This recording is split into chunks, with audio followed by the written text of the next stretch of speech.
in general, the idea of well-being that we have promoted is based on the idea of comfort, that is based on the idea that the best that you live is the less that you do.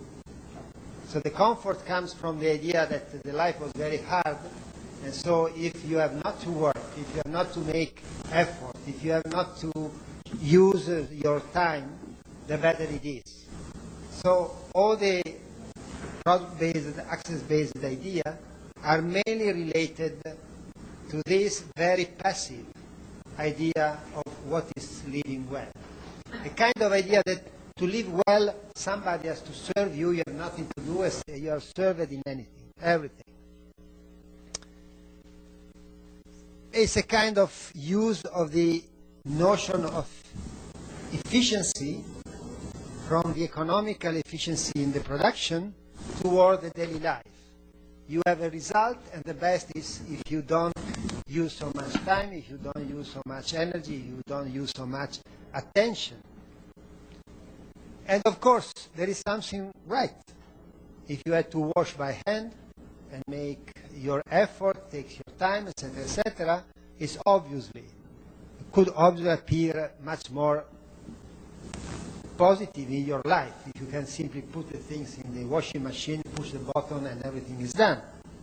So by this point of view, we cannot say that there is an idea of comfort as a reduction of effort, mental and physical effort and time that has some reality. The question is that we cannot discuss too much today because now it's late, is if we can imagine a whole system that is, in my wording, a disabling system, in which we are not able to do anything more, and we have always to wait for somebody else or something else that do things for us. There are some evidence that permit to say that this kind of vision of a system as a disabling system, as a system that take your part in doing for you what you don't want to do, would be both physically and socially unsustainable.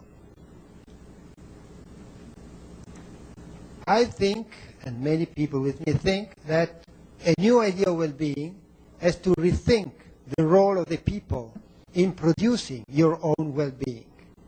And if it is sure that everybody likes to be served, sometimes, it's also sure that a human being finds their own satisfaction also because they do something, because they are active in doing something. And so, on one way, if you have a pre-prepared food, it can be seen as a very good because you have not to prepare anything and you have the food prepared. But at the same time, you can have people that like a lot to buy the basic ingredients and to spend some time preparing the food. Or you can go to the supermarket and buy a salad or tomato, or you can have your vegetable garden and cultivate your tomato. Cultivating a tomato means energy, time, attention, but pleasure. So we have to rediscover that there are a lot of things that we can do by ourselves, that bring us pleasure exactly because they take us time, energy, skill, capability, attention, and whatever. Again, I will not say that now we have always be so involved in everything. I only say that the mainstream idea of the well-being is toward a person that is seen, the client is the king, and the king has not to do anything. So the direction is try to find the machine or the service that do something for you. You have only to ask and something arrives. Okay, this is one direction, but it's not the only one. And to be sustainable, also socially sustainable, we have to rethink the user in a different way. People is not only people that brings problems. People are also individuals and communities that brings capabilities. So we have been accustomed as designers to look to the people for the problems that they have. We could move to look to the people not only for the problems that eventually they have, but for what they are able to do and what they are willing to do. And to design systems that start from what you are able to do and give you the possibility to arrive to a better result.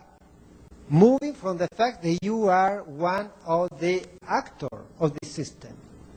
And if you design it very well, people can be very happy in doing it. And it could be part of the quality of their life to be active.